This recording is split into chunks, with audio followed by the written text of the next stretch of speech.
So I think we all knew this moment was coming. 2 months ago, this game closed the Game Awards. Jeff Keighley walked on stage and presented this game as if it was gonna change the industry and talked about how it was developed in secrecy, made by the former developers of Titanfall and Apex, very popular games. All of that just to present the most bland announcement trailer I've ever seen for a game. And the events that followed this were just kind of what everyone predicted. And just like that, around 2 weeks after the game launched, the studio is facing mass layoffs and the game is essentially dead. So today I want to go over most of that and just go over how I don't think this game was ever set up to succeed.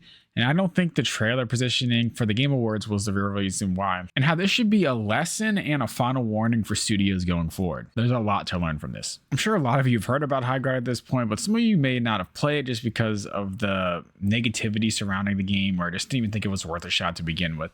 But Highguard was essentially a free-to-play live service multiplayer game that was pretty much a hero shooter. This is the announcement trailer, but the game itself was revealed on the final slot of the Game Awards. You know, this is the most hyped up moment of the entire show, I would say. And the show had massive trailers for it. We got Divinity, we got new Star Wars, Knight of the Old Republic stuff. I mean, there was a lot of good reveals in this trailer. I mean, it's honestly the biggest event of the year for gaming is the Game Awards. And I know there's a lot you could say about the awards and how they're selected and all that. That's another topic, but I do think it's cool that gaming does have something. You know, there is something we can look forward to. And Jeff Keighley really throws together an amazing event. But this was the last event, and it kind of looks a lot like Valorant. Like, that's the first thing I thought of when I saw it. It's a lot like Valorant, and it's just generic. And so this is the trailer right here. And when I was watching this, the first thing I'm thinking is, what is this? Like the riding on the horses like stuck out to me, but everything else was just so like, this all looks so generic. Look at this. This literally is just Valorant. Just like a different type of Valorant, I guess. And there's not a narrator on this trailer and there's no text. You're just watching random gameplay. So when you're watching this, at least for me, as someone who's played a lot of multiplayer growing up, and I mean, honestly, the large majority of my life, I've played multiplayer live service games. Is this supposed to be like a round-based game, kind of like a Valorant? Is this supposed to be some sort of battle royale, extraction, just regular like 3v3 multiplayer? Like, it's supposed to be like a siege type of FPS, Call of Duty? Like, they don't tell you anything about this.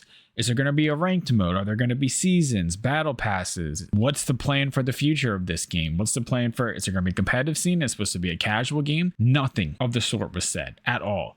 And they got a lot of heat for that. So obviously this was not the spot to reveal a multiplayer game. I feel like multiplayer games should be a bigger part of the Game Awards, but I feel like most of the people there are there for kind of single player experiences, to be honest. Like, RPGs and single player games usually are most of the trailers at the Game Awards. So you're going to get a lot of people who play single player RPG style games. And they end the trailer with this live service game that's just the most generic looking game they could possibly announce. So with that final spot, you're kind of hoping for a big, well polished AAA studio making a game for maybe a series that's also very popular to begin with, or something new from a studio that's very beloved by fans, or just something big. And this was just generic. So after that, people started questioning, how did this happen? So the first assumption was that they just paid to get their way in. You have to pay to get your trailers there most of the time. And people just assumed they paid the most. So Jeff Keighley threw it up there and they just got bought out. And it turns out that was not the case. Highguard did not pay for its infamous Game Awards finale slot. There's been a lot of speculation that Highguard, the upcoming hero shooter from Apex Legends and Titanfall veterans, must have paid big bucks for its finale slot at the Game Awards. Now, two separate sources have told me that Highguard did not have to pay for that hugely coveted spot at all. Reportedly, showrunner Jeff Keighley just really liked the game and offered it to him. There's speculation that another game may have dropped out of the spot, opening it up, but I can't confirm that. The revelation that Highguard didn't need to pay for the spot. And we see here Jeff Keighley himself was under a lot of criticism. I've seen a lot of criticism of Jeff Keighley in the wake of this news, which I don't think is warranted. There's talk of him sending the game out to die and screwing it over somehow, while clearly this was not ultimately a good decision by either party. If anything, it's just Keighley attempting to help a game he liked. Hardly malicious.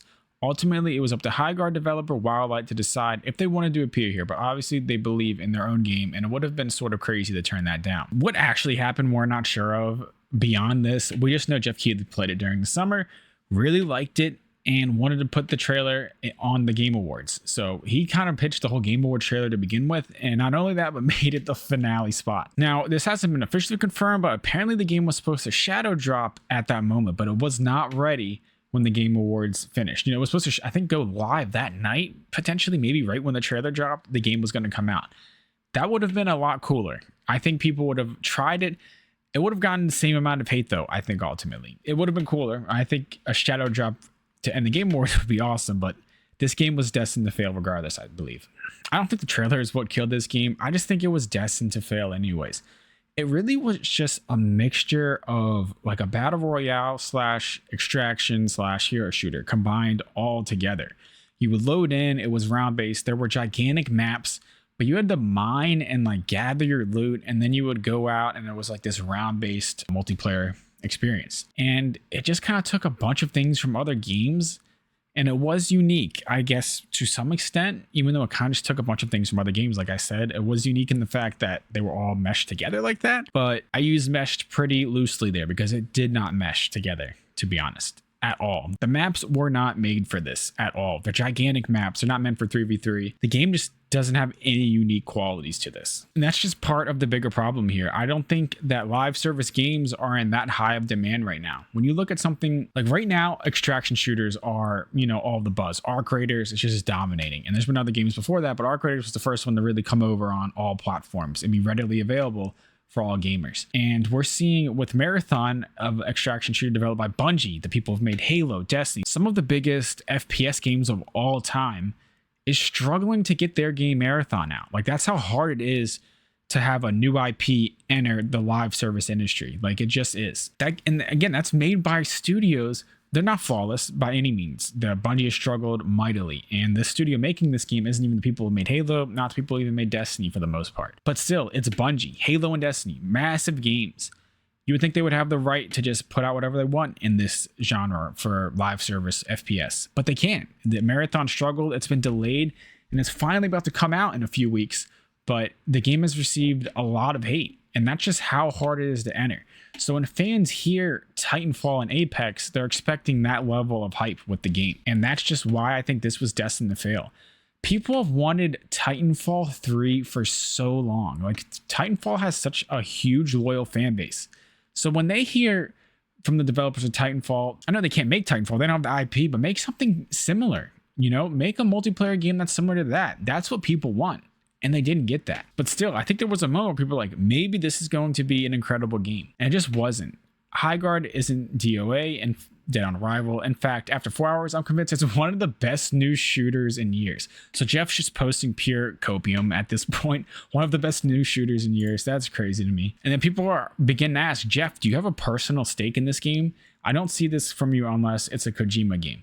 And to me, this begins to tell what really went wrong here. The developers just thought they could put out this game with no public playtesting, which is essential for most games, but especially multiplayer games. Even Call of Duty does open betas, and they make new games every year that are for the most part like polished, very polished and well made. Like they're putting out a new game every single year that their 3 studios take turns like revolving and making. They don't need to do public betas at all. They can put out the same stuff and they'll be fine, but they still do it just to be sure. This game didn't do that. They did private playtest, but they didn't do anything public. So they're not getting real feedback from the majority of players that are going to be playing the game. And it's kind of just insane to assume people are going to like the game. I mean, just look at this. This guy is the most generic looking hero shooter ever. Like, we've probably seen 10 different variations of this guy in games over the past 5 years. It's hollow. So yeah. And then, so now ultimately the studio is beginning to shut down and wind down, and the game's about to die. So last night, the studio, Wildlight Entertainment, announced today we made an incredibly difficult decision to part ways with a number of our team members while keeping a core group of developers to continue innovating on and supporting the game. We're proud of the team, talent, and product we've created together. We're also grateful for players who gave the game a shot and those who continue to be a part of our community. And top comment here, again, it's hard to feel bad for them when they say things like, we don't need player counts to be super huge in order to be successful. Highguard devs respond to posters declaring it dead on arrival. And just kind of pretending like the people who are about to play the game are like too dumb to like see what the game is. Like, oh no, trust me, we didn't announce what it was in the trailer at all, but trust me, you guys are gonna love this game. We know better than you. That was kind of like the attitude that Jeff Keighley and the studio were taking. We don't need player counts to be super huge in order to be successful. Well, they kind of do, because the studio is now being shut down. February 11th, the game dropped on January 26th. And as we can see here, this is obviously not the best time right now. It's 3:42 for me, East Coast, so it's still noon, West Coast. Not the best time, I guess, to check this, but again, it peaked at 100K. I would argue that this number would be far lower if it wasn't at the Game Awards. I don't think this game was going to succeed regardless. But yeah, only 1,900 players are on right now, and its 24-hour peak is 3K. Not good by any standards. Now, from all of this, I think developers can really learn something here. It's that I don't think gamers want games to die. It's in fact the opposite. Even though developers believe that some games are just hated for no reason and they're set out to die and they're destined to die from the fans, I truly don't believe that's the case. I think that this was a terrible, one of the worst trailer announcements I've ever seen for a game. And it's crazy because on the opposite end of that, you actually get some of the craziest trailers you've ever seen for games at the Game Awards, and it's not even real gameplay. It has nothing, like it's not any real game footage or in-engine footage. It's not at all. It's just a cool cinematic. And like the Star Wars one we got, that game isn't supposed to be out until the 2030s, but the trailer itself was insane. So yeah, this is the Star Wars trailer. It was Fate of the Old Republic, not Knights of the Old Republic. I think I called it that earlier. But yeah, this trailer, I mean, this is from a game in a studio. This is a game series that people have been waiting for return for like 20 years. This should have been the final slot. But this wasn't, this isn't actual gameplay here, but it still builds up hype. And that trailer that they put out, no hype at all. And the lesson from this is that players know what they like.